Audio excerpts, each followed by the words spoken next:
दोस्तों, अगर आप भारत की किसी भी पैरामिलिट्री फोर्स में हैं, चाहे बीएसएफ है, एसएसबी है, आईटीबीपी है, सीआरपीएफ है, किसी भी इंडियन पैरामिलिट्री फोर्सेस में हैं, तो आपके मन में बहुत से सवाल आते होंगे कि हम जब पेंशन जाते हैं तो अर्धसैनिक बलों को पेंशन जो है किस हिसाब से मिलती है, कितनी मिलती है, और जो पेंशन बिक्री करते हैं पेंशन बिक्री क्या है, कितनी इसमें आपको इकट्ठा पैसा मिलता है। पेंशन संबंधी जो भी आपके सवाल हैं वो पूरे आपको इस वीडियो में मिल सकते हैं कि सेंटर की जो पैरामिलिट्री फोर्सेज है उसको पेंशन जो है कितने साल की सर्विस करने के बाद स्वैच्छिक पेंशन जो है जा सकता है, सुपरनेशन जा सकता है, और उसके बाद जो है वो अपनी पेंशन को कितना सेल कर सकता है। पूरे आपके सवालों के जवाब इस वीडियो में आपको मिलने वाले हैं। नमस्कार दोस्तों, मैं हूं आपका होस्ट और दोस्त जसवंत जस्सी। स्वागत करता हूं आपका आज की वीडियो में। और तो आज की वीडियो में हम बहुत ही अहम टॉपिक के ऊपर बात करने वाले हैं कि बहुत से जवान जो हैं वो जब पैरामिलिट्री फोर्सेस से पेंशन जाते हैं तो उनके मन में पेंशन जाने से पहले यही सवाल होता है कि कितनी पेंशन हमें मिलेगी, क्या क्या उसमें मिलेगा, बिक्री करेंगे तो कितना मिलेगा, कितना हमारे को वापस करना पड़ेगा। पूरे आपके सवालों के जवाब इस वीडियो में आपको मिलने वाले हैं। अगर आप हमारे चैनल पर पहली बार विजिट कर रहे हैं और इस प्रकार की इंफॉर्मेटिव वीडियो देखने के लिए हमारे चैनल को सब्सक्राइब करते हुए पास में लगे बेल आइकन के बटन को जरूर क्लिक कर लें, ताकि हमारी आने वाली हर वीडियो की नोटिफिकेशन आप लोगों तक सबसे पहले पहुंच सके। और इस वीडियो को दोस्तों अभी से कर दीजिए लाइक और शेयर, क्योंकि आप जैसे और भी बहुत भाई होंगे जो पैरामिलिट्री फोर्सेज में सर्विस करते हैं, उनको भी सारे सवालों के जवाब चाहिए होंगे। और हमारे फेसबुक पेज को और इंस्टाग्राम चैनल को भी हमारे जो है सब्सक्राइब कर लीजिए, फॉलोअप कर दीजिए। सभी का लिंक आपको डिस्क्रिप्शन बॉक्स में मिल जाएगा। चलिए दोस्तों, आज की वीडियो स्टार्ट करते हैं। दोस्तों, आज की वीडियो हम बात करेंगे पैरामिलिट्री के जवानों को स्वैच्छिक सेवानिवृत्ति पर जो पेंशन बिक्री मिलती है उससे लेकर लोगों के मन में बहुत से अक्सर सवाल होते हैं कि पेंशन बिक्री क्या है तथा पेंशन जाने वाले जवान को बिक्री के रूप में कितनी धनराशि मिलती है। नियमावली 1981 के अंतर्गत क्या नियम है, इस पेंशन के अंतर्गत क्या कैलकुलेशन होती है, पेंशन बिक्री कैसे होती है, पूरी आपको जानकारी देंगे। आप इसके स्क्रीनशॉट भी ले सकते हैं या फिर समझ ना आए तो इसको बार बार वीडियो को देख सकते हैं।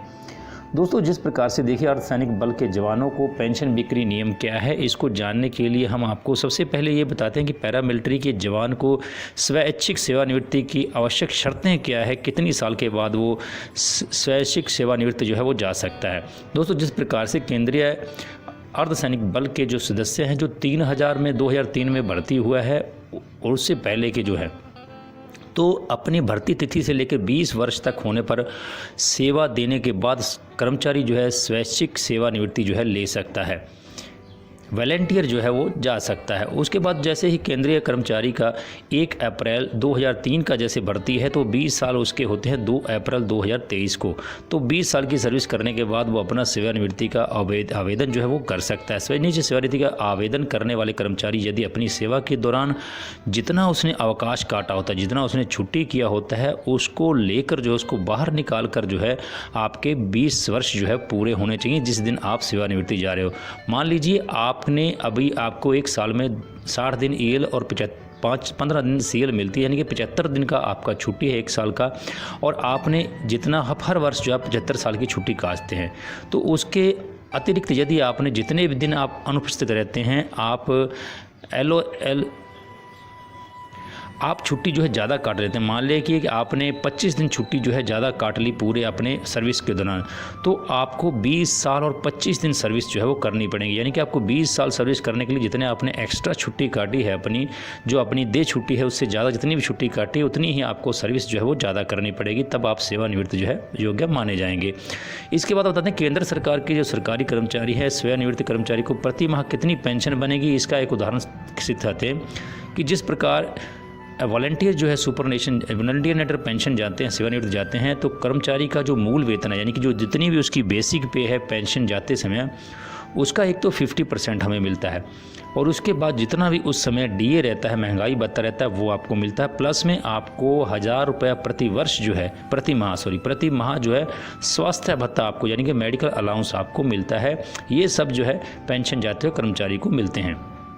अब उदाहरण के लिए मान लीजिए आप जब पेंशन जाते हैं, जैसे आप 2003 के भर्ती हैं, 20 साल बाद आप पेंशन जाएंगे, तो आपकी मान लीजिए बेसिक पे 39,758 रुपये है। इस प्रकार से 50% इसका हो गया 19,875 रुपये। तो अगर आपका 40% DA बन रहा है उस समय में तो आपको 7,950 रुपये इसका DA बन गया। अब आपको 1,000 रुपया मेडिकल अलाउंस आप जो है इसमें लगा सकते हैं। तो इस प्रकार से 19,875 रुपया आपकी मूल वेतन हो गया, जो 50% आपको पेंशन मिलेगा, 7,950 रुपया आपका DA हो गया और 1,000 रुपया आपका मेडिकल अलाउंस हो गया। इस प्रकार से कुल आपकी पेंशन जो है 28,825 रुपया आपकी पेंशन बनेगी। तो महंगाई भत्ता जैसे जैसे बढ़ता रहेगा 6-6 महीने में, उसी प्रकार से आपकी पेंशन भी जो है वो बढ़ती रहेगी। आगे हम बता दें कि पैरामिलिट्री के जवानों को पेंशन बिक्री के नियम क्या हैं, कि पेंशन बिक्री किस प्रकार से होती है। पेंशन का तो आप समझ गए कि किस प्रकार से आपको पेंशन मिलती है, यानी कि आपका जो बेसिक पे है उसका 50%, आपकी DA जितना है उतना आपको मिलेगा और कुल DA जितना आपका रहता है, जैसे मान लो 40% होगा तो 40% मिलेगा और 1,000 रुपये आपको मेडिकल अलाउंस जो है ये प्रति महीने आपकी जो है टोटल इसमें पेंशन बनती है। महंगाई भत्ता जैसे जैसे बढ़ोतरी होता है वैसे वैसे आपको जो है पेंशन भी बढ़ती रहती है। बिक्री के नियम हम जान लेते हैं कि जब केंद्रीय कर्मचारी स्वेच्छा सेवानिवृत्ति जाने के बाद कर्मचारी मान लीजिए 1 से लेकर 40% तक अपनी पेंशन को बिक्री कर सकता है। किस प्रकार से? सेवानिवृत्ति जाने वाला कर्मचारी अपनी इच्छा के अनुसार 1 से लेकर 40% तक जितना भी वो चाहे उतनी पेंशन बिक्री कर सकता है। ये उसकी इच्छा पर निर्भर करता है, इसके लिए कोई ज़बरदस्ती नहीं है कि आपको इतने % पेंशन बिक्री ही करना है, लेकिन ये पेंशन सिर्फ 40% ही आप बिक्री कर सकते हैं, इससे ज़्यादा जो है आप पेंशन बिक्री नहीं कर सकते हैं। आगे और बता दें कि पेंशन बेचना क्या है। दोस्तों, जिस प्रकार से केंद्रीय कर्मचारी सेवानिवृत्त जाते हैं तो उस समय उनको लाभ दिया जाता है, जैसा कि सेवानिवृत्त जाने वाले कर्मचारी को पेंशन की इच्छा अनुसार जो 1 से लेकर 40% तक वो पेंशन का भाग जो है वो बिक्री कर देता है और उतनी ही उसको इकट्ठी धनराशि जो है उसी समय पेंशन जाते समय मिल जाती है। यदि पेंशन जाने वाला कर्मचारी अपनी पेंशन बिक्री नहीं करना चाहता है तो वह स्वतंत्र है, इसके लिए कोई ऐसी आवश्यक नियम शर्तें नहीं हैं कि उसको पेंशन बेचना जरूरी ही है। तो सेवानिवृत्ति पर पेंशन बिक्री की गणना किस प्रकार से की जाती है, आगे आपको हम कैलकुलेशन जो एक मेथड बता रहे हैं उसी हिसाब से जो है कैलकुलेशन किया जाता है। केंद्रीय कर्मचारी जो सेवानिवृत्त जाने वाले कर्मचारी को जो अपनी इच्छा से अनुसार जो है वो 40% तक ही सेवा बिक्री कर सकता है पेंशन को।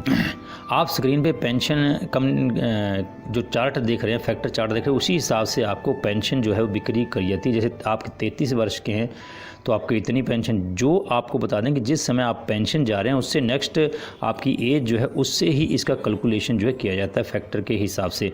जैसे मान लीजिए आप 41 साल के हैं, आपने 20 साल में नौकरी ज्वाइन की है, आप 40 वर्ष में आप 20 साल अपनी करके जा रहे हैं तो आपको 41 वाला ये जो है ये फैक्टर आपके ऊपर लागू होगा। आपकी जितनी एज है उसी हिसाब से आप देख लीजिए। जैसे आप 50 साल की एज में पेंशन जा रहे हैं तो आगे जो 51 साल वाला फैक्टर है इसके अनुसार आपकी पेंशन जो है वो कैलकुलेट की जाएगी। तो आप इसको स्क्रीनशॉट भी ले सकते हैं। ये जहाँ पे आपका 38 है और यहाँ पे आपका ये आपका 38 है, ये 39 है। इस प्रकार से इस दिए गए फैक्टर के अनुसार जो चार्ट आपको नजर आ रहा है इसी प्रकार से आपकी पेंशन की कैलकुलेशन जो है वो की जाती है। उसके बाद बताते हैं दिए हुए फैक्टर के अनुसार आपका कैलकुलेशन कैसे होता है।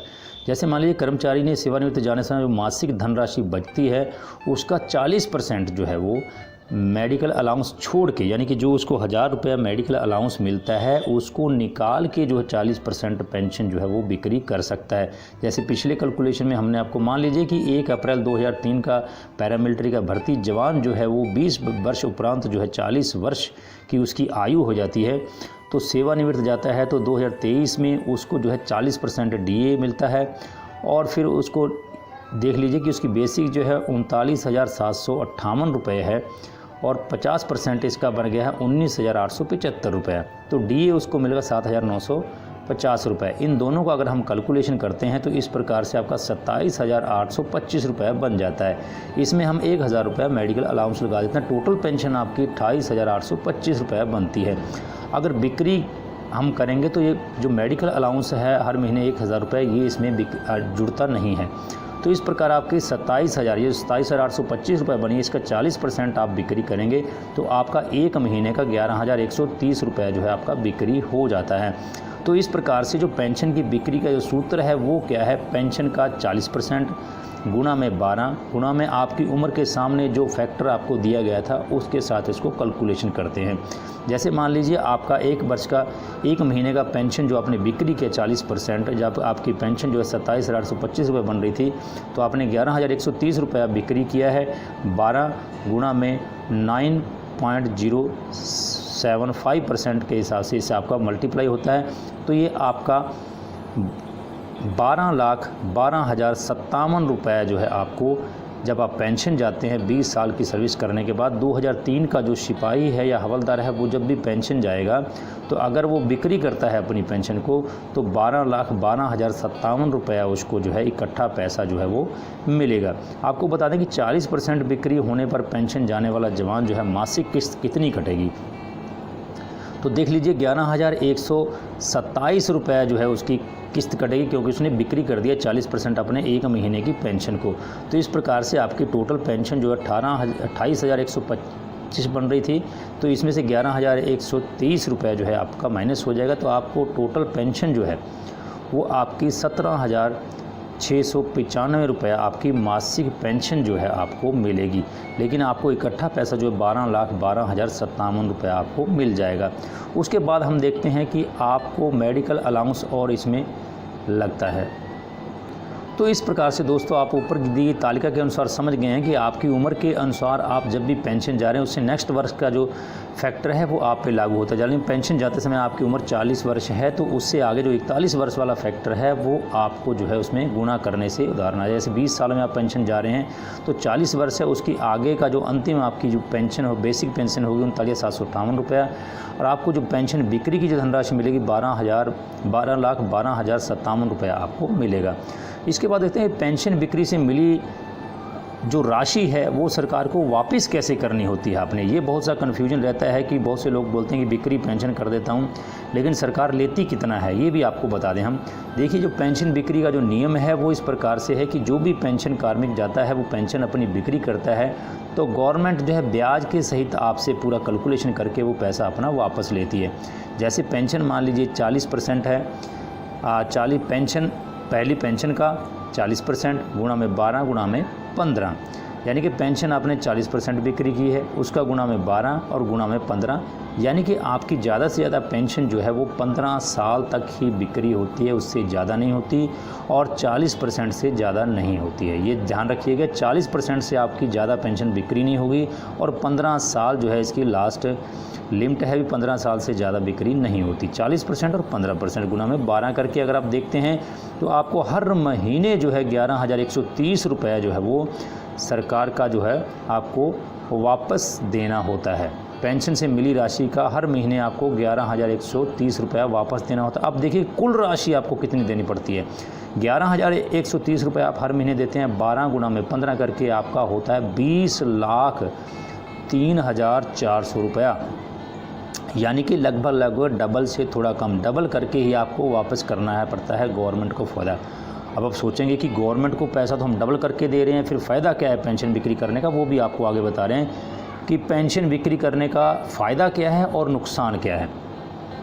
आप देख लीजिए, इस हिसाब से आपको 20,03,400 रुपये आपको वापस करना है और जबकि आपको मिला कितना 12,12,57 रुपया मिला है, तो आपको 79,000 रुपया यानी कि लगभग आपको वापस करना होता है गवर्नमेंट को इंटरेस्ट के रूप में, यानी कि 15 वर्षों में 180 किस्त बनती है और आपको 7,91,383 रुपये जो है आपको वापस करना पड़ता है ब्याज का। सॉरी, हम यहाँ गलत पड़ गए, यहाँ पे 7,51,343 रुपया आपको जो है अधिक वापस करना पड़ता है, यानी कि अपनी टोटल धनराशि जो है वो 20,03,400 रुपया वापस करनी पड़ेगी गवर्नमेंट को, जबकि मिली है आपको 12,12,000 रुपया।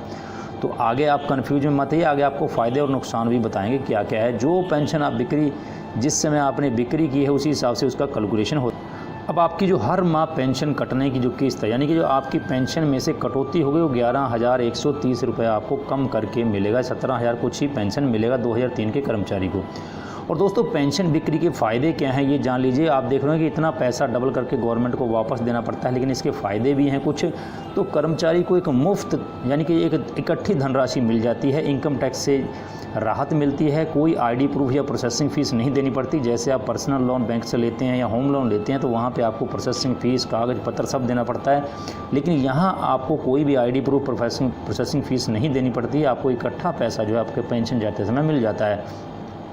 तो आपकी जो इकट्ठी धनराशि आपको मिलती है उसमें कर्मचारी कोई भी अपना बड़ा काम, बिजनेस स्टार्ट कर सकता है या उसका कोई बड़ा काम है वो कर सकता है। मासिक किस्त के कारण आपको पैसा जो है वापस देना पड़ता है, इसलिए आपके ऊपर ज़्यादा बोझ जो है वो नहीं लगता है। पेंशन गए कर्मचारी की अगर आपातकालीन या कैसी भी उसकी मृत्यु हो जाती है तो उसकी जो नॉमिनी होती है उसको वो जो पेंशन बिक्री का पैसा होता है वो उसको वापस नहीं करना पड़ता है, वो सरकार उसको वापस नहीं लेती है और पेंशन जो है वो उसकी नॉमिनी के नाम पे ट्रांसफ़र होती है, पेंशन उसकी नॉमिनी को मिलती रहती है। ब्याज दर कम होने से जो है कटौती जो है कम होती है, इसलिए उसको समान किस्तों में देना जो है ठीक रहता है, क्योंकि ब्याज चाहे कम हो चाहे ज़्यादा हो, किस्त आपकी उतनी ही बनेगी। जैसे 11,130 रुपये है उतनी ही आपकी कटौती होनी। अब इसके नुकसान भी जान लीजिए कि पेंशन बिक्री के नुकसान क्या हैं। पेंशन बिक्री के नुकसान भी है 15 साल तक आपको मासिक पेंशन किस्त जो है वो कटने के कारण कम मिलेगी। जैसे मान लीजिए आपकी 2003 वाले की पेंशन अगर वो 20 साल करने के बाद जाता है 28,000 पेंशन बनती है, तो इस हिसाब से उसकी जो है 27,000 ही पेंशन बनेगी। तो ब्याज सहित लगभग 2 गुना राशि आपको वापस करनी पड़ती है, ये भी इसका नुकसान है। यदि पेंशन बिक्री करने की राशि काम में ना आई तो ब्याज आपको बेफालतू ही देना पड़ेगा। मान लीजिए आप इकट्ठा पैसा ले जाते हैं, किसी को आपको रिश्तेदार मांग के ले जाता है, कहीं आपने बिजनेस स्टार्ट किया नहीं चला या किसी कारणवश लगा भी नहीं है, कुछ काम में नहीं आया, तो आपको उसका ब्याज जो है 15 साल तक बिना कारण के ब्याज देना पड़ेगा। पेंशन कम होने के कारण जो है आपको आर्थिक तंगी जो है वो महसूस हो सकती है, क्योंकि पेंशन जो बिक्री की है उसको कटेगी किस्त उसकी और आपको पेंशन जो है हाथ में कम मिलेगी। 15 वर्षों तक इसका कर्ज जो है वो आपके ऊपर बोझ जैसा लगेगा कि मैंने एक लोन ले रखा है, 15 साल तक उसका जो है कटौती होनी है। पेंशन बिक्री में मिली राहत राशि जो है कार्मिक को यदि सरकार को इकट्ठा पैसा वापस करना चाहे, मान लीजिए कर्मचारी जो है पेंशन चला जाता है, वो घर पे चला जाता है, वहाँ जाके उसकी जो राशि है वो किसी काम में नहीं आती है और वो सोचता है कि मैं जिस काम के लिए इसको निकलवाया था, पेंशन बिक्री किया था, मेरा वो काम हो नहीं रहा तो मैं गवर्नमेंट को वापस कर दूँ, तो ये बिल्कुल भी नहीं होगा। आप गवर्नमेंट से दी हुई राशि को जो है पेंशन द्वारा इकट्ठी मिली है उसको वापस नहीं कर सकते हो, वो आपको किस्तों के द्वारा 15 साल में ही 180 किस्तों में वापस करनी होगी। तो पेंशन जाने वाले कर्मचारी को कमाने का यदि कोई साधन नहीं किया तो मासिक किस्त कटने के बाद उसको आर्थिक समस्या जो है वो बनी रह सकती है, क्योंकि उसको पेंशन बहुत कम मिलेगी। तो आने वाले महंगाई के टाइम में 17-18 हज़ार रुपये में गुजारा जो है बड़ा मुश्किल है। अगर वो अपनी पेंशन बिक्री के बाद जो है बिजनेस स्टार्ट नहीं करता या कोई काम नहीं करता तो बहुत ही आर्थिक तंगी उसको जो है झेलनी पड़ सकती है। मुझे यकीन है दोस्तों कि आप अगर केंद्रीय कर्मचारी हैं, केंद्रीय अर्धसैनिक बल के सदस्य हैं, तो आपको पेंशन के संबंध में आपके सारे डाउट जो है वो क्लियर हो गए होंगे। आप अगर किसी भी सन में भर्ती हैं, 2003 में हैं, 2002 में हैं, 2001 में हैं, आप अपनी बेसिक के हिसाब से जो आपको हमने टेबल दिखाया उसके हिसाब से अपनी कैलकुलेशन करके अपना जो है बना सकते हैं। फिर भी आपका कोई कमेंट हो तो प्लीज़ वीडियो में कमेंट जरूर कीजिए। वीडियो अच्छी लगी तो लाइक कीजिए, अच्छी लगी तो भी लाइक कीजिए, ना लगी तो कमेंट जरूर कीजिए कि वीडियो आपको कैसे लगी। मैं मिलता हूँ फिर से आपको नई वीडियो में।